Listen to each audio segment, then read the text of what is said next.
Muy buenas noches. Continuando con la segunda sesión del día de hoy, me es grato presentar a Víctor Gálvez, quien en esta oportunidad se va a encargar de la moderación de la presente mesa de diálogo. Víctor, te cedo la palabra. Bien, muchísimas gracias, Mari. Buenas noches con todos. Continuamos con la cuarta jornada de conservación y restauración, perdón, y esta vez tenemos una mesa de diálogo entre dos egresadas de las instituciones coorganizadoras de estas jornadas. La Escuela Nacional de Conservación, Restauración y Museografía, Manuel del Castillo Negrete, ENCRIM, y la Escuela Profesional de Conservación y Restauración de la Universidad Nacional Mayor de San Marcos.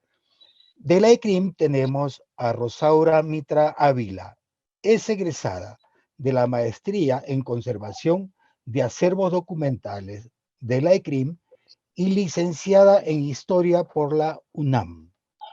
Ha tomado cursos sobre documentación en España, encabezó proyectos de organización y descripción documental en instituciones gubernamentales mexicanas. Fue responsable del Centro Documental para la Gestión del Patrimonio Arqueológico del Instituto Nacional de Antropología e Historia. De la Universidad Nacional Mayor de San Marcos tenemos a Ladi Osorio. Ella es bachiller de la Escuela Académico Profesional de Conservación y Restauración de la Universidad Nacional Mayor de San Marcos. Actualmente labora como restauradora de monumentos y pintura mural en el programa municipal para la recuperación del Centro Histórico de Lima, Pro Lima. El título de la mesa de diálogo en esta oportunidad es COVID-19 y la conservación del patrimonio cultural. Tenemos a Rosaura Mitra. Un minuto, por favor, para que exprese sus saludos. Rosaura, por favor. Sí, buenas tardes a todos. Pues muchas gracias por la presentación, profesor Víctor. Agradezco primero a la Escuela Nacional de Conservación, Restauración y Museografía, en especial a Guillermo Pereira y a Yolanda Madrid por invitarme a participar en este evento. También agradezco a la Municipalidad de Lima, a la Escuela Profesional de Conservación y Restauración de la Universidad Nacional Mayor de San Marcos. También gracias a los organizadores del evento, en especial a Rosa María Alcántara, al profesor Víctor Gálvez y por supuesto a mi compañera de mesa Lady Osorio. Es un gusto estar en esta mesa el día de hoy y mi mayor agradecimiento a la gente que nos escucha, que espero que obtenga alguna utilidad de lo que presentemos. Gracias, Rosaura. Lady, no sé si está Lady porque creo que tenía problemas con el ingreso. Esperaremos un profesor, instante. ¿me escucha? Ah, sí. ¿Sí me pueden ver? Sí te escuchamos, Lady. ¿Me Por pueden ver favor, también o no sé? tienes un minuto para que expreses tus saludos a la concurrencia. Sí te podemos Sí. observar. Muchas gracias. Bueno, ante todo, muy buenas tardes y estoy muy agradecida y también entusiasmada por esta invitación y tener este breve conversatorio, estas nuevas experiencias y contar un poco de nuestra experiencia en el tema de la pandemia en conservación y restauración. Gracias a los organizadores, a la Universidad Mayor de San Marcos, a la Universidad también de México y bueno, entusiasmada por todo esto. Gracias, Lady. Bien, en esta oportunidad tenemos un diálogo, una mesa de diálogo, y los conservadores y restauradores del patrimonio cultural reflexionan sobre sus actividades en épocas de pandemia. Indudablemente, muchas de las actividades que realizan tienen un carácter presencial y queremos escuchar de nuestras ponentes a través de este diálogo cómo han desarrollado sus actividades durante la cuarentena y lo presencial en épocas de pandemia. Acto seguido, pasamos a la primera pregunta, no para ambas. Van a tener 4 minutos cada uno, ¿no? Para que realicen sus respuestas. Y luego de ello, vamos a proseguir con la segunda, pero vamos. En la primera pregunta tenemos 4 minutos para cada uno de ellos, repito, y vamos a darle el uso de la palabra a Rosaura en primer lugar y les voy a hacer la siguiente pregunta. ¿Cuáles fueron y en qué consistieron las actividades laborales o académicas que realizabas antes de la pandemia en torno a la conservación del patrimonio cultural? Rosaura, por favor. Ok, les comparto pantalla.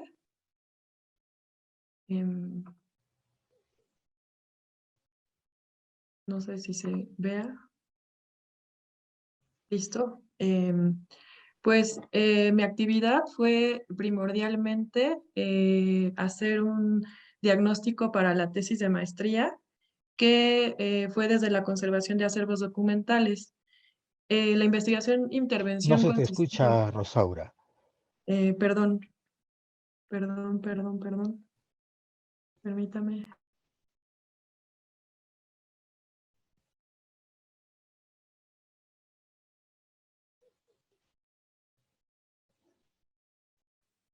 ¿Ya me escuchan, perdón? ¿Ya me oyen? ¿Me oyen? ¿Me escuchan? Perdón, ¿me escuchan? ¿Me están escuchando? Yo sí te escucho, Ah, Rosaura. Perdón.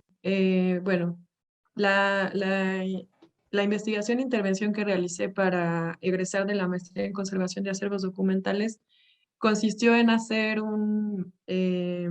consistió en realizar una propuesta de conformación para el acervo documental de paleontología en el INAH, en el Instituto Nacional de Antropología e Historia, que Rosaura, al parecer tienes apagado tu audio. no, Sí se lo está escuchando.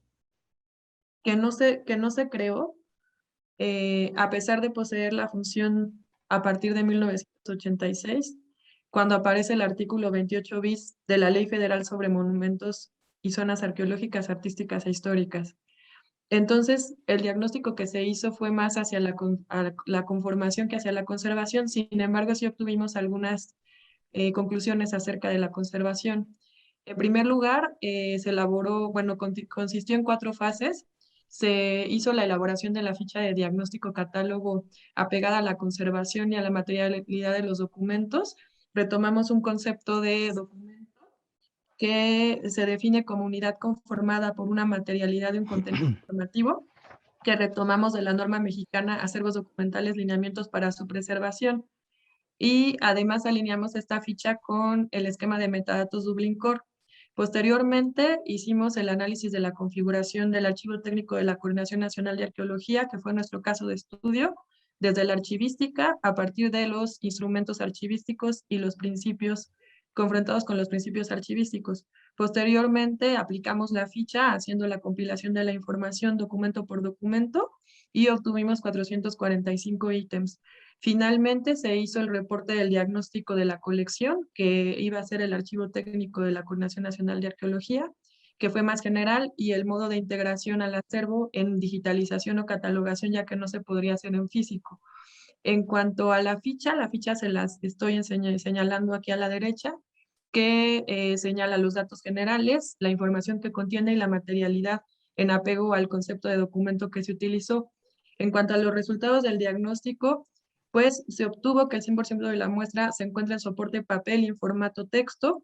El tipo de recursos, 95% son documentos de archivo, mientras que solamente el 5% material bibliográfico. El estado de conservación, el 91% se considera bueno, siendo bueno, idóneo para la digitalización, mientras que también se vio que el 82% de la muestra tenía media encuadernación. Pensamos que la mayoría de estos documentos son informes técnicos, entonces encuadernaron en principio para conjuntarlos y protegerlos, pero también por la constante manipulación y la probable dispersión o pérdida de páginas durante su consulta. Por mi parte es todo. Bueno, continuando, voy a compartir también algunas diapositivas.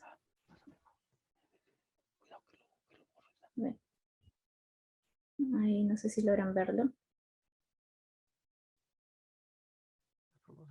Bueno, en el tema de las actividades realizadas antes de la pandemia, bueno, les quería comentar que estoy laborando en ProLima desde octubre del 2019 y sucede que justo en diciembre de ese año se aprueba el Plan Maestro de Lima. Entonces, el campo de trabajo en sí es el Centro Histórico de Lima. Aquí más o menos le voy dando un mapa sobre ese lugar, que usualmente es uno de los lugares más importantes tanto de Lima como del país. Coloqué algunos datos que tiene 2 distinciones. En 1972 es declarado Patrimonio Cultural de la Nación y en el 91 es Patrimonio Mundial de la UNESCO. Entonces, teníamos el Plan Maestro de Lima y además se acercaba el año del bicentenario del país. Entonces, teníamos muchos proyectos pendientes. Empezamos el 2020 recargados con muchos proyectos que no sabíamos en sí lo que iba a pasar más adelante, ¿no? Entonces, ¿qué les iba a contar? Aquí está. Estas son las labores que realizábamos. En mi caso, formé parte del equipo de diagnóstico. ¿Qué está pasando? Formé parte del equipo de diagnóstico de conservación de ProLima. ¿En qué consistía? En poder identificar cómo era el estado de conservación de los monumentos históricos. En este caso, tanto enero y febrero estuvimos viendo, analizando los monumentos escultóricos de Francisco Bolognesi y de la Plaza 2 de Mayo. La metodología de trabajo consistía en la toma de muestras, el monitoreo de la humedad relativa y la temperatura, realizar mapeos de daños in situ.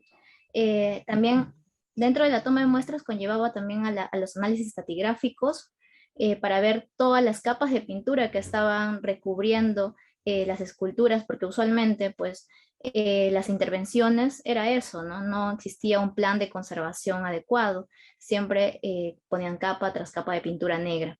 Entonces queríamos ver también la caracterización del material, también lo llevamos estas muestras al laboratorio y también analizábamos de forma físico-química para ver, por ejemplo, el tema de análisis de sales, ver el pH de diversos materiales, puede ser desde un deterioro, como pueden ver en el lado de Bolognesi, tiene deyección de aves, ¿no? Y también tanto la suciedad, el smog, todo lo que afectaba en este caso a nuestro monumento. No sé, eso les podría comentar. Luego estuvimos así hasta febrero. Si se dan cuenta, nuestro trabajo es meramente en campo, pero esta información tenía que ser sistematizada. Entonces, nosotros más o menos estuvimos poniendo en el cronograma en marzo poder sistematizar, recolectar toda esta información para que luego esto lleve al expediente técnico y ese expediente técnico iba a ser aprobado por el Ministerio de Cultura, ¿no? Para que luego prosiga con todos los trabajos en conservación. Hasta ahí sería esta parte de la pregunta. Vamos a proceder con la segunda pregunta. De igual manera, tienen 4 minutos cada uno de las ponentes, ¿no? Y la pregunta es la siguiente. ¿Cómo efectuaste el trabajo remoto derivado de la intervención o intervenciones que hiciste en lo académico o lo laboral? Por favor, Rosaura. Y vuelvo a compartir pantalla. Tienes uso de la palabra, Rosaura. Sí, gracias.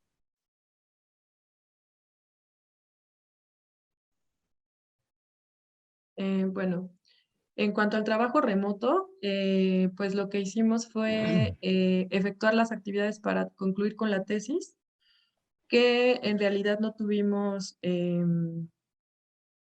pues en realidad consistieron en dos actividades, que fue la sistematización de la información y la escritura de la tesis. Por un lado, en cuanto a la sistematización de la información, se hizo la contabilización y codificación de los campos que obtuvimos del diagnóstico. Contabilizamos 9 campos que fueron institución, dependencia del lugar donde se realizó la investigación, tipo de recurso, tipo documental, formatos, material complementario, volumen y estado de conservación para obtener porcentajes. En cuanto a la codificación, que la codificación se diferencia en que pues más bien definimos cada campo, además de contabilizar. La hicimos en cuanto a las materias, temas y subtemas, y en cuanto a la encuadernación.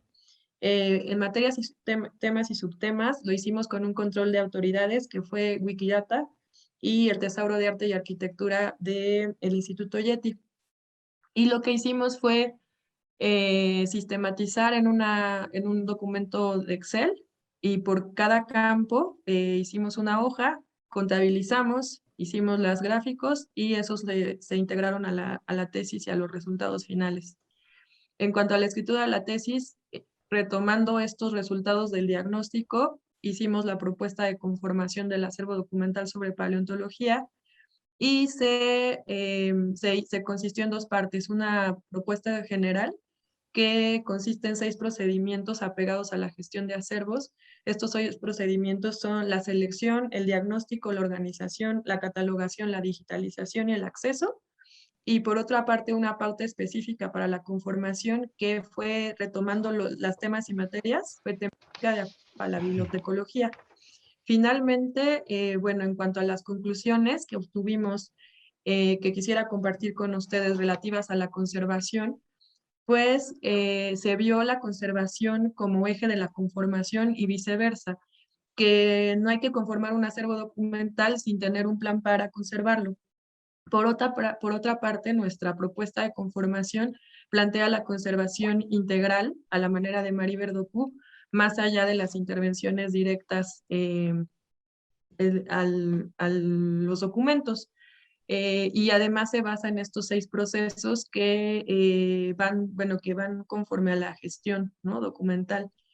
Y por otra parte, también se vio la catalogación como principio para conformar este acervo y como base para conservarlo. La catalogación igualmente apegada a este esquema de metadatos que fue Dublin Core. Por mi parte, cedo la palabra a Lady. Dejo de compartir pantalla, perdón.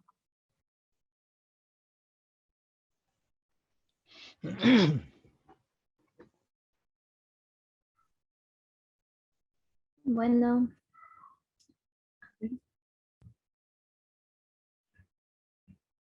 Bueno, mencionando que en nuestro país el tema de la pandemia y el aislamiento social obligatorio fue el 15 de marzo del 2020. Y ante todo esto que les había mencionado, de que estábamos realizando el diagnóstico de estos monumentos importantes, nuestro trabajo era súper dinámico porque también existen acciones de emergencia que, como estamos en el centro de Lima, tanto la coyuntura social, política, siempre estábamos en movimiento, se podría decir, ¿no? Entonces, cuando inició el tema de la pandemia, el 6 de marzo sabíamos que debía existir el primer caso COVID, ¿no? Pero el 15 de marzo se paralizó todas las actividades y nosotros nos quedamos preocupados y un poco angustiados porque cambió totalmente de la noche a la mañana nuestro ritmo de trabajo. Ante esto, sin embargo, tratamos de realizar, como ya les había mencionado sobre la información que habíamos obtenido al realizar los trabajos de campo, necesitábamos sistematizarla, ¿no? Entonces, todo este tiempo de cuarentena, se podría decir, hemos tratado de plantearnos una nueva metodología, pero trabajando en casa. El proceso o el procesamiento de la información también lo hacíamos, por así decirlo, en las oficinas de ProLima. o también teníamos adecuados o adaptados un laboratorio, ¿no? Donde realizamos los análisis y de las muestras que recogíamos, por ejemplo, ¿no? En este caso tuvimos que priorizamos nuestra salud y por el tema del aislamiento lo realizamos todo en casa. Por ejemplo, dentro del proceso de la información estaba la elaboración de fichas, el mapeo de daños, en este caso, como lo habíamos realizado en campo, ahora se tenía que realizar en formato digital, como ven en la imagen, y también la digitalización de los análisis realizados en campo, ¿no? Los resultados de muestras de acidez, parámetros de humedad y temperatura, y toda esta información conllevaba a la elaboración de los expedientes técnicos. En este caso, a un diagnóstico del estado de conservación. Gracias a esta información obtenida, pudimos realizar también la propuesta de intervención, que en conjunto pues iba a ser llevado al Ministerio de Cultura para su posterior revisión y aceptación, ¿no? Esto sería. Sí. Bueno, muy aparte de esto, que también quería comentarles que el hecho de que como nuestro trabajo estaba ligado simplemente a estar en campo, por así decirlo, tratamos de buscar también otras alternativas, ¿no? Por ejemplo, tuvimos las reuniones en Zoom, como en este caso, nos abrieron nuevas plataformas para poder tener un mayor conocimiento. Por ejemplo, habían instituciones tanto fuera del país como dentro, que usualmente tenías que ir exclusivamente a ese museo o ese lugar, y en cambio ahora tenías un mayor acceso, ¿no? Gracias a esta nueva rutina, se podría decir. Sin embargo, en nuestro trabajo tuvimos no tuvimos un inconveniente con el pasar de los meses, porque tratamos de tener protocolos de bioseguridad para poder retornar a las actividades, que lo hicimos aproximadamente a fines de junio y principios de julio, y se retomó de a pocos, ¿no? Eso ya les voy a comentar más adelante. Bueno, hasta ahí sería mi intervención.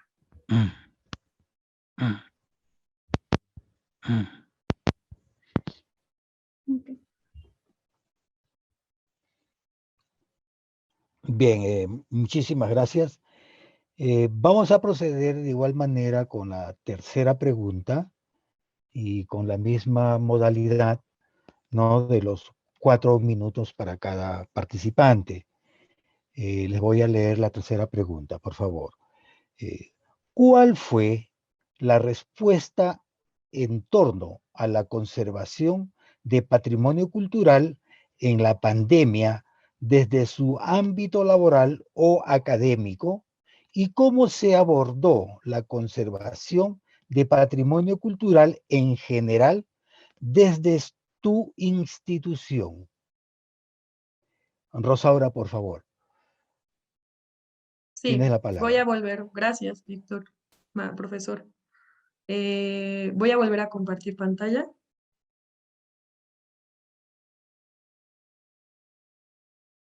Pues, pues retomando lo que Lairi decía hace rato, pues justamente en México la pandemia comenzó. El primer caso fue en febrero de 2020, y pues aquí vemos la cronología de la pandemia en México. No voy a decir mucho, solamente que la Jornada Nacional de Sana Distancia y el inicio de la nueva normalidad se dio el 1 de junio de 2020 con el inicio de varias actividades, y que en México se implementó un semáforo COVID-19 que va del rojo al verde de acuerdo al riesgo. Y pues decir que la Ciudad de México ya estaba en amarillo y que esta semana pasó al rojo nuevamente. Entonces, bueno, para que sepa cómo vamos y que estamos en la tercera ola. Además de decir que en América, bueno, también por lo que se puede ver en esta gráfica, pues ha sido el continente más golpeado, ¿no? Por la pandemia, porque es el mayor con número de casos y de defunciones. En cuanto a los acervos documentales, pues al menos en los de la Ciudad de México, en el Archivo General de la Nación y en los acervos documentales del INAH, se acordó que se abrieran cuando estuvieran en semáforo verde, que ya es en menor riesgo. Y pues por otra parte, pues hasta el momento no se han abierto, como se pueden imaginar. Y bueno, comentarles que pues es cierto que durante la pandemia se dio mucho esta tentación de pues desinfectarlo todo, ¿no? Hacia la desinfección. Y que pues desde la conservación de acervos documentales pues sabemos que pues estas acciones hacia los documentos, ¿no? Pueden dañarlos de forma irreversible. Entonces, pues lo que yo vi, al menos en cuanto a los acervos documentales, es que esto no se hizo, al menos en los de la Ciudad de México, de manera general. O sea, más bien lo que se implementó fue el aislamiento o la cuarentena de materiales y por 7 o 14 días.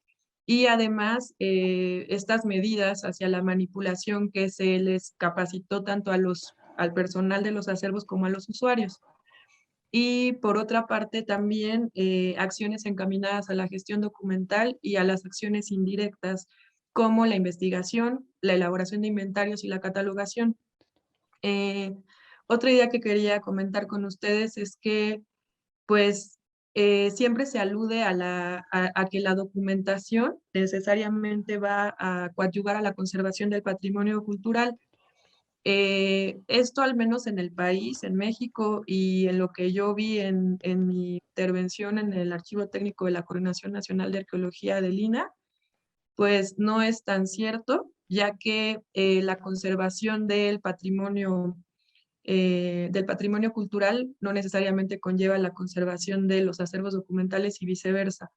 En realidad, por ejemplo, con la catalogación que fue lo que se implementó para el acervo que se propuso conformar, pues vimos que aunque los informes técnicos que existen en el archivo sí tienen ciertos datos que aluden al patrimonio cultural, principalmente patrimonio arqueológico y paleontológico, no necesariamente la catalogación, bueno, de hecho en ese archivo en específico no hay catalogación, solamente hay inventarios, no hay estos cruces entre el material paleontológico y los documentos.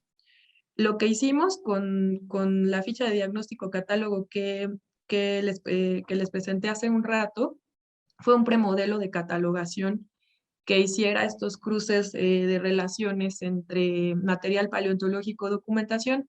Por este lado, les presento un ejemplo de la ficha de diagnóstico catálogo con un documento que sí existe en el registro, que es un informe técnico sobre el sitio de Santa Lucía, que es en donde se está haciendo el nuevo aeropuerto de la Ciudad de México, con un supuesto que hicimos de ficha de material paleontológico descrito en Darwin Core, que es un esquema de metadatos que se usa para fósiles. Lo que nos permitió hacer este cruce fue precisamente apegar la ficha de diagnóstico a la catalogación de los campos de la ficha, que no los alineamos todos, pero alinearlos a la catalogación en Dublin Core, porque, bueno, Darwin Core se basa en Dublin.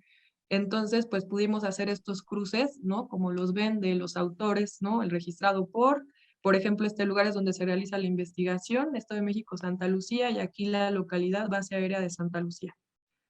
Entonces, bueno, pues esto es importante porque pues sí creo que la conservación, que la catalogación ayuda mucho a la conservación de patrimonio cultural y también evidentemente a la conservación de acervos documentales. Por mi parte es todo y le cedo la palabra a Lady. Y dejo de compartir pantalla, perdón. Gracias, Rosaura. Lady, por favor, tienes uso de la palabra durante 4 minutos.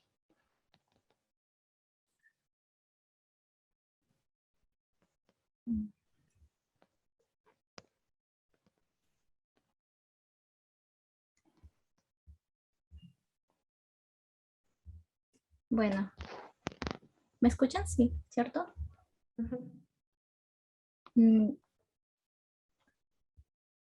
Como les mencionaba, en julio, a partir de julio, retomamos las actividades en campo.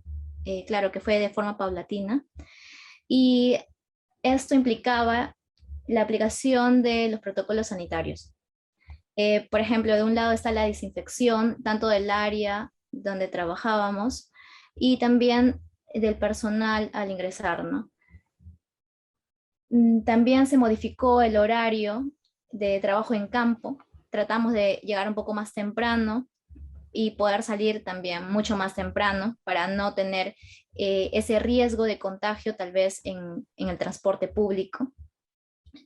Por otro lado, también tuvimos las pruebas de descarte aportados o ofrecidos por la municipalidad, que lo hacían en un tiempo periódico. Al principio fue 15 días, después fue cada mes y era de manera obligatoria. También en este caso, si alguien salía pues positivo, había un monitoreo por un personal médico de la municipalidad y que te hacía un seguimiento, ¿no? Esto también en lo personal quería comentarles que pues en este lapso de tiempo de retorno de actividades también fui infectada, ¿no? Lamentablemente creo que en otras instituciones, en otra situación hubiera sido distinta, ¿no? Sin embargo, el retorno a las actividades, en este caso ya no estaba en el equipo de monumentos históricos, porque a pesar de todo este proceso, estos cambios de la pandemia, por así decirlo, en Pro Lima el equipo creció. Entonces, surgió en este caso la iniciativa de realizar ya los expedientes, o urgía ¿sí? hacer los expedientes de las pinturas murales. En este caso, a partir de ese momento, julio entre agosto, se realizó también igual el diagnóstico para saber el estado de conservación de las pinturas murales. En este caso, en la primera foto, por ejemplo, es de la iglesia Santa Rosa, que está en la avenida Tacna, que usualmente estas pinturas murales o la propuesta que se quería era recuperar estas pinturas que estaban ocultas tras capas y capas de pintura, y tras eso, antes de ello, más bien, realizar un análisis tanto del soporte y de todos los elementos constitutivos, y a la vez también el deterioro, ¿no? Conocer también el espacio donde se encontraba, el entorno social urbano también, que era muy importante. Y ante toda esta recopilación, pues también podemos aumentar o agregar que también se realizaba algunas acciones de conservación, por ejemplo, de estas ventanas, ¿no? Si nosotros abríamos una pequeña ventana ahí, sí o sí teníamos que realizar una pequeña limpieza, un pequeño tratamiento, hasta que más adelante, porque esto es un camino muy largo, ¿no? Se tenía que realizar los informes, el expediente, y hasta que el tiempo pase y nos aprueben el proyecto, pues la pintura se quedaba ahí expuesta, ¿no? Es por ello que, bueno, en la siguiente fotografía es parte de una estratigrafía de una muestra también que realizamos del mismo lugar de Santa Rosa. Y en la siguiente fotografía es también la limpieza, ¿no? Como vemos la diferencia entre las capas de cal que recubren y cómo va quedando y cómo va surgiendo este color original de la pintura, que está muy escondido. Muy aparte de ello también, dentro de este reinicio de actividades, también aparte de pintura mural, habían otros proyectos que también se estaban realizando a la par, como era el descubrimiento, se podría decir, ¿no? De esta pequeña capilla primitiva en la Iglesia de la Soledad.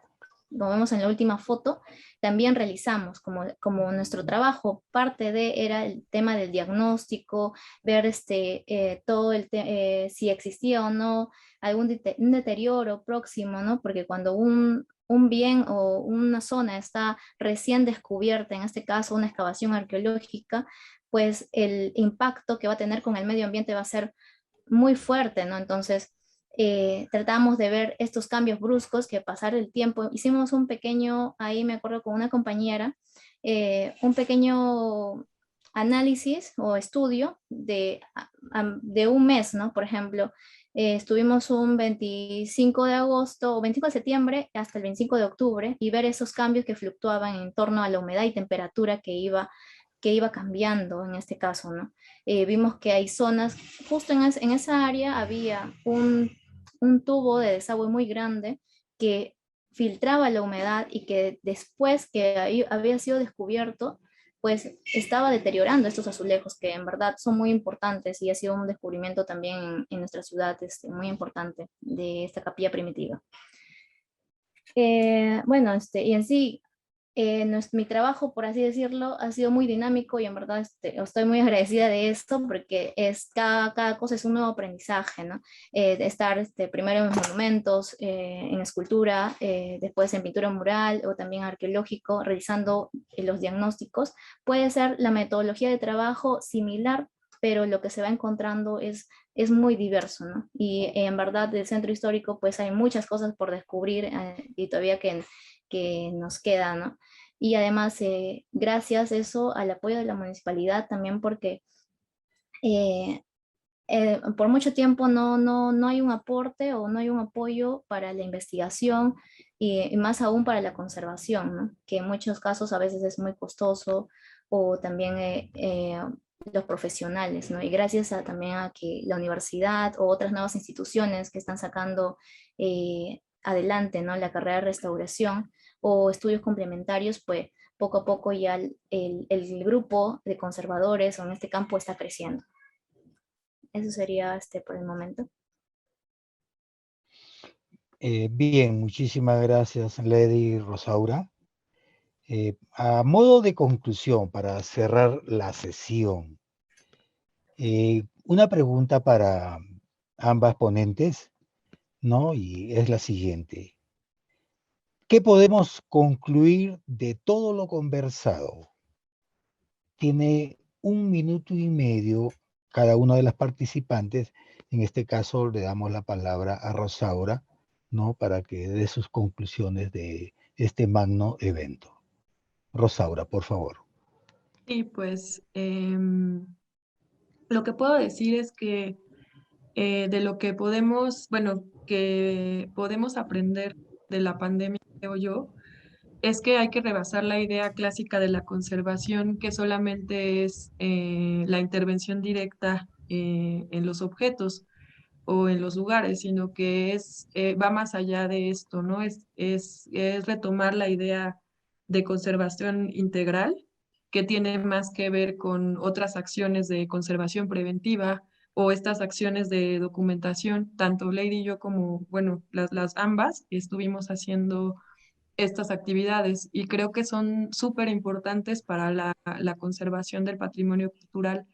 Y hay que resaltar que estas actividades, por pequeñas que parezcan, como el levantamiento de inventarios o la catalogación, son fundamentales porque son las que ponen en uso el patrimonio cultural. Entonces, pues hay que promover la profesionalización, trabajar en eso y pues seguir con este trabajo que pues sí es muy padre, además, bueno, es muy bonito, perdón.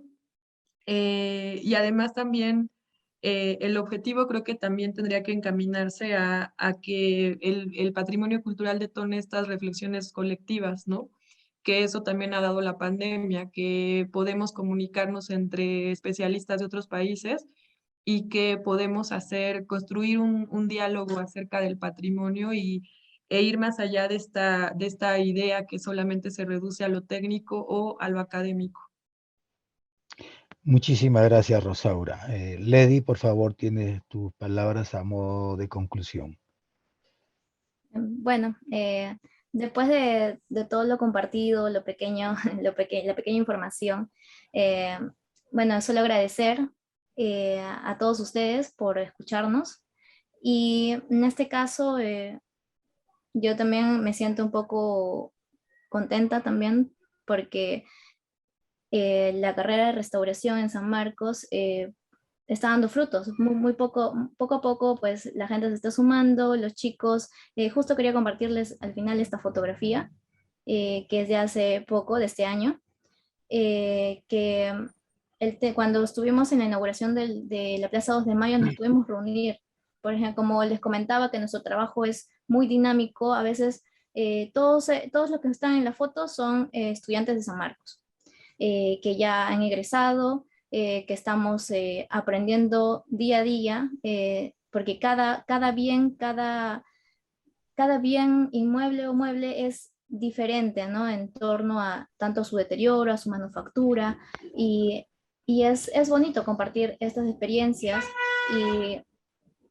y en verdad estoy muy agradecida sobre ello.